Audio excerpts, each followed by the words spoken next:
నమస్తే, నా పేరు Shivaji. Welcome to our channel.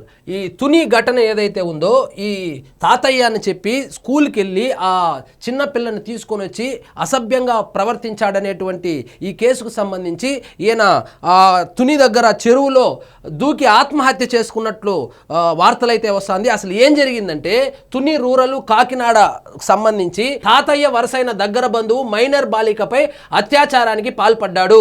ఈ ఘటన కాకినాడ జిల్లా తునిలో జరిగింది. సో చంద్రబాబు నాయుడు గారికి ఒక మార్క్ ఉంది. ఆయన అధికారంలో ఉన్నప్పుడు లా అండ్ ఆర్డర్ని చాలా కఠినంగా వ్యవహరిస్తాడు. సొంత మనుషులను కూడా చూడ్డు.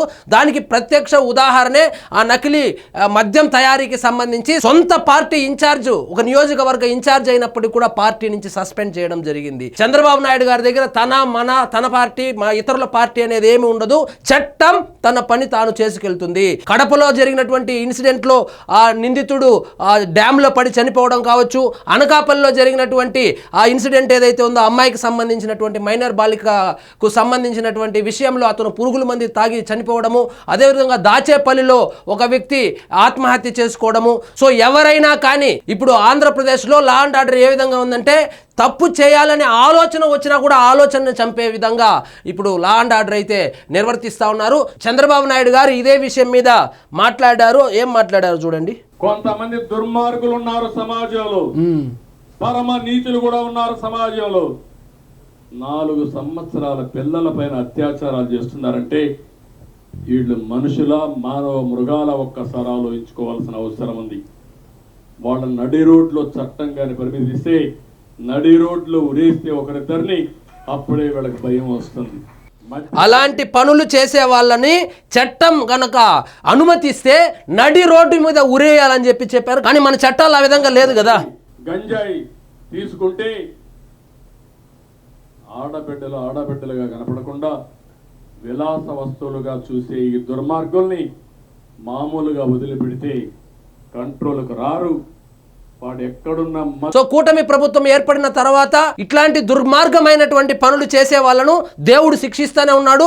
నిన్న తునిలో అయితే గనుక ఆయన ఆత్మహత్య చేసుకుని చనిపోయినాడంట. ఒక వరుసకు తాతయ్య అయినటువంటి ఆ వ్యక్తి సాంఘిక సంక్షేమ హాస్టల్లో ఆ అమ్మాయిని పిలుచుకొచ్చి, ఇది మొదటిసారి కాదు, తరచుగా పిలుచుకొని వచ్చేవాడు అనేటువంటి వార్తలు కూడా వస్తుంది. సో ఆయన నిన్న పోలీసులు అరెస్ట్ చేయడము, పోస్కో కేసు పెట్టడం జరిగింది. ఆ కేసుకు సంబంధించి ఊర్లో పెద్ద మనిషిగా చలామణి అయ్యే ఈయన పరువు పోతుందనేటువంటి ఉద్దేశంతో ఆత్మహత్య చేసుకున్నాడని చెప్పి కూడా వార్తలు అయితే వస్తుంది. ఈ ఘటన కాకినాడ జిల్లా తునిలో జరిగింది. పోలీసుల కథనం ప్రకారము తుని పట్టణానికి చెందిన బాలిక స్థానిక గురుకుల పాఠశాలలో 8వ తరగతి చదువుతోంది. ఆమె సమీప బంధువు తాటిక నారాయణరావు 62 అప్పుడప్పుడు గురుకుల పాఠశాలకు వచ్చి బాలికను ఆసుపత్రికి తీసుకువెళ్లాలనే నెపంతో బయటకు తీసుకుని వెళ్తూ ఉండేవాడు. మంగళవారం కూడా బాలికను నిందితుడు పాఠశాల నుంచి తీసుకెళ్లి ఆ సపోటా తోట లోపలికి తీసుకెళ్లాడు. అక్కడ ఉన్నటువంటి తోట పని చేస్తున్నటువంటి వ్యక్తి దాన్ని వీడియో తీయడంతో సోషల్ మీడియాలో వైరల్ అవడం జరిగింది.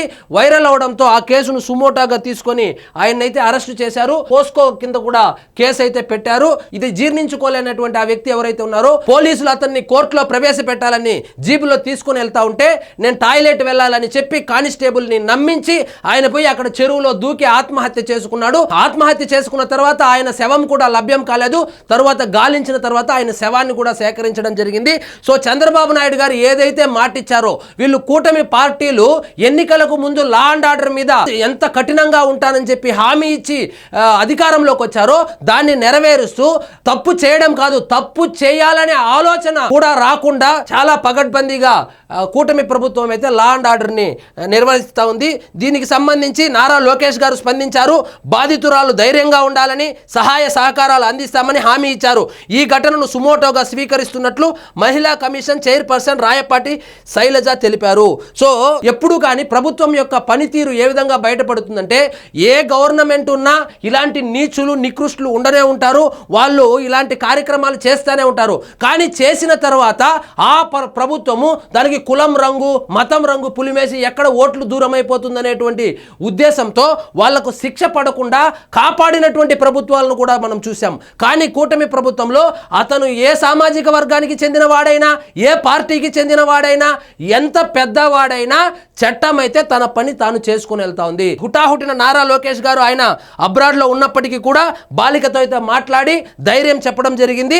అదేవిధంగా ఈ చైర్పర్సన్ ఎవరైతే ఉన్నారో, మహిళా కమిషన్ చైర్పర్సన్ అయితే రాయపాటి శైలజ సుమోటోగా తీసుకుని, ఇంకా కేసు ఎవరు పెట్టకపోయినప్పటికీ కూడా సుమోటోగా ఆ కేసును అయితే తీసుకోవడం జరిగింది. గత ప్రభుత్వంలో చూసాం ఈ మహిళా కమిషన్లు కేవలము చంద్రబాబు నాయుడు గారిని తిట్టడానికి, పవన్ కళ్యాణ్ గారిని తిట్టడానికి, నారా లోకేష్ గారిని తిట్టడానికి మాత్రమే మహిళా కమిషన్ అని ఒకటి పెట్టి వాళ్ళకి జీతాలు ఇచ్చుకుంటా ఉన్నటువంటి ఆ పరిస్థితి నుంచి ఈరోజు కేసును సుమోటోగా తీసుకొని విచారించాలని కూడా ఆమె ముందుకు రావడం జరిగింది. కాబట్టి ఈ నీచుడు, ఈ కీచకుడిని వాళ్ళ తల్లిదండ్రులు, అమ్మాయి యొక్క తల్లిదండ్రులు దేహశుద్ధి చేస్తే పోలీసులు అయితే అరెస్ట్ చేసి పోస్కో కేసు అయితే పెట్టడం జరిగింది.